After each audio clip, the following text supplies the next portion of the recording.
Buenas noches, arrancamos otra edición de Cosechas y Negocios. Hoy tenemos muchos temas para tratar con nuestros entrevistados. Hola Cristian, buenas noches, ¿cómo estás? Bien, Martín, ¿cómo estás vos? Bien, ¿vos? Bien, bien, muy bien. Martín, déjame contarte algo. La semana pasada se hizo un seminario muy interesante de la Fundación Producir Conservando, que es una entidad que en el 2002 predijo que la Argentina iba a producir una cosecha de 100 millones de toneladas de granos. Se cumplió esa predicción. Pero no solo fue una predicción, sino que periódicamente realiza advertencias sobre cuáles son los límites, cuáles son los problemas que tiene el agro para aumentar su producción, conquistar mercados externos, dar más trabajo en el país. Bueno, anualmente organiza un seminario y esta vez dijo que la Argentina puede llegar a producir 135 millones de toneladas de granos en 2020, lo cual es una buena noticia, un incremento pero del 30%, claro, 35%. exacto, pero hay muchas cosas para hacer. Infraestructura, una, es esencial, mejorar logística de puertos, transporte, rutas, reducir los tiempos de espera de los buques. La segunda es la cuestión de la sustentabilidad, que haya una mayor fertilización, una mayor reposición de nutrientes y, vinculado a esto, que haya una mayor rotación de cultivos. Hoy hay una proporción excesiva hacia la soja. La soja dependencia. Sí, quizás el término soja dependencia tiene que ver con el tema más económico, pero una relación más sustentable entre lo que se siembra de soja y lo que se siembra de maíz y trigo. Es una relación hoy del 75% es soja, el 25% es maíz y trigo. En otros países la proporción es más equilibrada, como Estados Unidos y Brasil. Y el tercer aspecto es el tema de la conquista de los mercados externos. Es decir, se dijo que la Argentina no firmó en los últimos 10 años acuerdos de comercio relevantes con países que son mercados para vender los productos argentinos. En cambio, los países competidores de Argentina que tienen una oferta exportable similar a la nuestra, sí han firmado estos acuerdos. Colombia, Estados Unidos mismo, Nueva Zelanda, Australia. Así que es un punto que dentro de la economía, si bien es a mediano y largo plazo, hay que tener en cuenta. Precisamente todos estos países de los que vos hablás han tenido una tendencia a la apreciación de su moneda. Ajá. Inclusive leía que el dólar australiano es una de las monedas que más se apreció desde el 2008.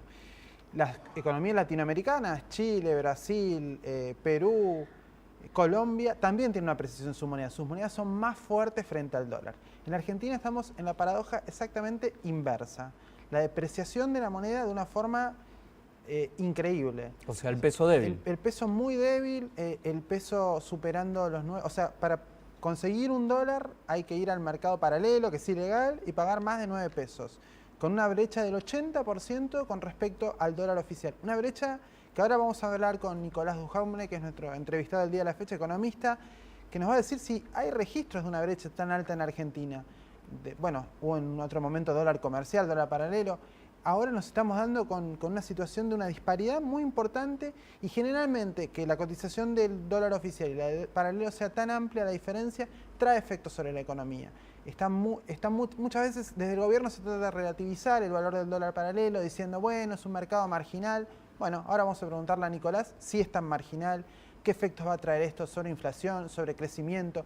Generalmente se suele atribuir a una mayor emisión de pesos. Ajá. Esta situación, hay mucho peso en el mercado dando vuelta, la gente no quiere ahorrar en pesos porque no le conviene, porque va a perder plata. El que compró dólar paralelo a fin de 2012 y lo quiere vender ahora, hizo una ganancia extraordinaria, claro. Hizo una ganancia elevadísima. En vez de ese dinero, ponerlo en el sistema financiero y que eso sirva para consumo, producción, por ejemplo. El gobierno está ninguneando en algún punto la importancia del dólar paralelo, pero al no prestarle atención, al no darle importancia, en algún punto está haciendo que el problema se vuelva más complejo. Y también la pregunta es ¿hasta dónde? ¿Viste? Hay algunos que te trazan un escenario de el dólar paralelo va a escalar hasta 12, hasta 13, hasta 14.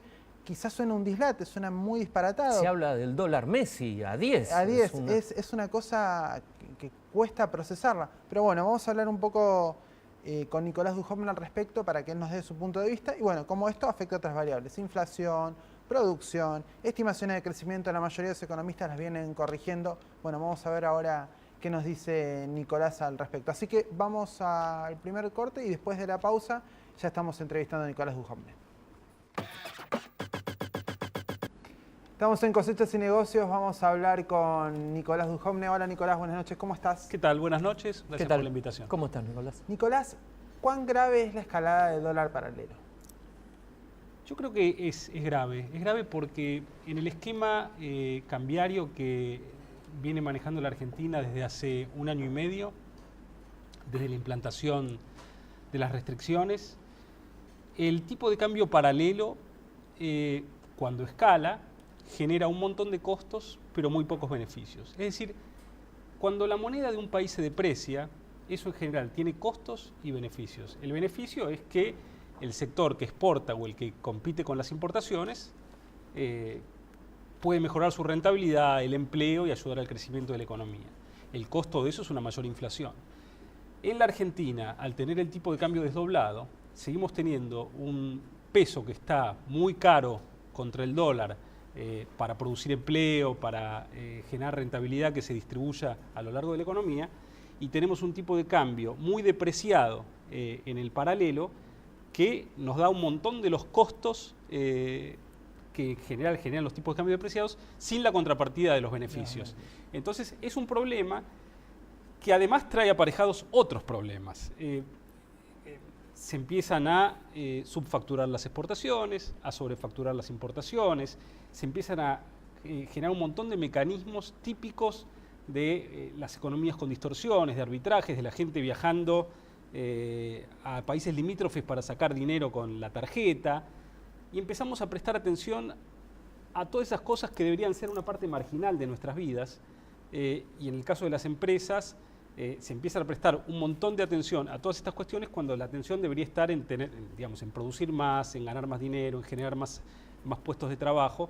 Empieza a ser mucho más importante el gerente financiero que el de producción. Claro, Ahora, la sensación que uno tiene un poco mirando de afuera, cada vez que el dólar paralelo fue trepando mucho, decíamos, bueno, no, acá está el límite. En el verano, en enero, febrero, cuando había pasado los 7.50, 7.70, decíamos, bueno, no puede crecer más allá de esto. Cuando pasó hace poco los 8.75, no puede crecer más allá de esto.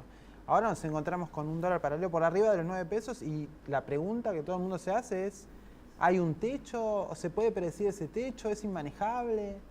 Bueno, la comparación histórica puede servirnos, pero antes entendamos un poquitito el proceso económico que está determinando este problema. Cuando el gobierno pone el cepo, se imposibilitó que el sector privado siga haciendo con la política monetaria lo que no hacía el Banco Central. Es decir, antes del cepo, cuando el central se extralimitaba en los pesos que emitía, los privados podían comprar dólares y reducir el tamaño de la base monetaria. Desde que está el cepo, los pesos están atrapados dentro de la economía y no tienen manera de salir. Para que un tenedor de pesos pueda comprar dólares, tiene que encontrar a otro tenedor de dólares que quiera tener pesos. En ese contexto se hace muy difícil la política monetaria y cambiaria. Ahora, si miramos la historia, este dólar paralelo que tenemos hoy ya se empieza a asemejar a los valores más depreciados que hemos tenido después de que salimos de la gran crisis de 2001. Entonces, no es ilimitado hasta donde puede ir. En algún punto la gente ya no va a tener más pesos para comprar dólares, pero, digamos, si el gobierno sigue echando leña al fuego con emisión, evidentemente va a estar colaborando a que... ¿Pero ves al gobierno haciendo algo? Por ahora no. Yo creo que el gobierno necesita tener una lectura política de los costos que le genera la política cambiaria antes de cambiar. Es decir, pegarse un tropezón electoral antes de decidir el cambio. En un gobierno al que le cuesta muchísimo cambiar, creo que antes de eso va a ser muy difícil de que veamos cambios. ¿Quién crees que maneja la política cambiaria? ¿Es Marco Del Pon? ¿Es Moreno? ¿Es Kicillof? Bueno, no lo sé. ¿Es Echegaray? No lo sé y eso es un problema. Digamos, en un país normal, el presidente del Banco Central se hace cargo de la lucha antiinflacionaria, habla de inflación, se compromete a bajarla, y a él hacemos cargo de los problemas. En la Argentina, el Banco Central no solo no combate la inflación, sino que no habla de inflación. Entonces no sabemos si es Marco del Pont, Lorenzino, Kicillof, Moreno o Echegaray. Y yo creo que eso contribuye a la sensación de que al peso no lo defiende nadie. Digamos, hay muchos y al final no hay un responsable, hay varias personas que se pasan la pelota y eso es parte del problema, ¿no? Y la especulación o la sospecha detrás de esto es que en algún momento, quizás algunos hablan después de las elecciones, alguien dice, bueno, va a haber que hacer una devaluación del dólar oficial. ¿Esa es la única salida, que de una sola vez haya una gran devaluación, o el gobierno tiene alguna chance de ir corrigiendo esta brecha de alguna forma? Bueno, hay distintas opciones. Obviamente la mejor sería empezar a arreglar la situación fiscal, emitir menos, y ir regenerando la confianza y lanzar un programa más comprensivo donde uno puede ir normalizando el funcionamiento del mercado cambiario. Ahora, después, si uno no va por un programa integral, hay opciones de todas maneras que son mejores que las que tenemos ahora. Por ejemplo, si el gobierno, en vez de emitir a un ritmo incremental del 40% los agregados monetarios, lo hiciera al 25%, probablemente no estaría empujando la tasa de inflación y la brecha hacia arriba, y eso tendería por lo menos a quedarse estable. ¿Pero no pincharía el consumo? Bueno, es que estamos en un punto donde el deterioro de la macro también pincha el consumo. Entonces, ya no está tan claro que seguir siendo puramente expansivo sea mejor que empezar a ser contractivo y empezar a pagar algún costo, por ejemplo, en términos de que la tasa de interés sea más alta, para que la inflación sea más baja y que la brecha deje de abrirse. Las expectativas mejorarían y eso pegaría un poquito en el consumo. Hoy hay un gran pesimismo del consumidor, entonces no es solo la expansión monetaria lo que puede generar un aumento del nivel de actividad, sino, digamos todos los gobiernos tendrían que estar duplicando la cantidad de dinero todos los años, y la verdad que no lo hacen porque eso termina siendo contractivo por el caos macroeconómico que provoca. Entonces, hay varias opciones. En un punto, creo que ya sin una depreciación un poco más acelerada del tipo de cambio oficial, va a ser muy difícil que esta economía pueda volver a crecer y a crear trabajo, aunque, claro está, si es lo único que se hace, eso va a ser a costa de un aumento en la tasa de inflación. Y endeudarse en el exterior para el gobierno es mala palabra eso. ¿Podría ser otra Mirá, chance? En esa hipótesis que decíamos, si en vez de crear dinero al 40 lo crea al 25, esos 15 puntos menos de emisión monetaria son 45.000 millones de pesos anuales. Es decir, que con unos 5.000 millones de dólares, que podríamos decir la mitad fuera y la mitad dentro de endeudamiento, el gobierno podría reducir drásticamente las presiones sobre la brecha y sobre la inflación. Y no es que estaríamos incrementando el stock de deuda, simplemente estaríamos renovando los vencimientos de capital. Un poco de pragmatismo simplemente. Ahora, siguiendo un poco la línea argumentativa del gobierno de dejen de pensar en dólares, piensen en pesos. ¿Cómo se podría pensar en pesos cuando el peso pierde tanto valor? Una manera de pensar en pesos hubiera sido cuidar la moneda. La Argentina tuvo la chance. Hasta 2005-2006 teníamos una inflación moderada, y si hubiéramos tenido tasas de interés en pesos superiores a la inflación a partir de ahí, seguramente no se hubiera licuado el patrimonio de los argentinos y hubiera habido muchos más incentivos a que la gente empiece a ahorrar en pesos y a pensar en pesos. Cuando la gente dice, bueno, lo que pasa es que los brasileños son patriotas, los colombianos son patriotas y los uruguayos son patriotas porque ahorran en su moneda, bueno, la realidad es que en todos esos países la tasa de interés en moneda local que reciben los ahorristas supera la tasa de inflación. Entonces, lo único que están haciendo es cuidar su bolsillo. Claro. Y no hay que apelar al patriotismo para que la gente quiera pesos. Hay que dar una moneda sana, confiable, estable, y que no licúe sus ahorros. Los argentinos que ahorraron en pesos han visto licuados sus ahorros en los últimos años. Entonces, para pensar en pesos necesitamos un peso que le dé más certidumbre y que proteja mejor al tenedor de pesos que lo que estamos teniendo hoy. Te propongo vayamos un corte y en el próximo bloque seguimos hablando del dólar y su impacto en la economía, también el impacto que va a tener en la cosecha de cotización de dólar. Bueno.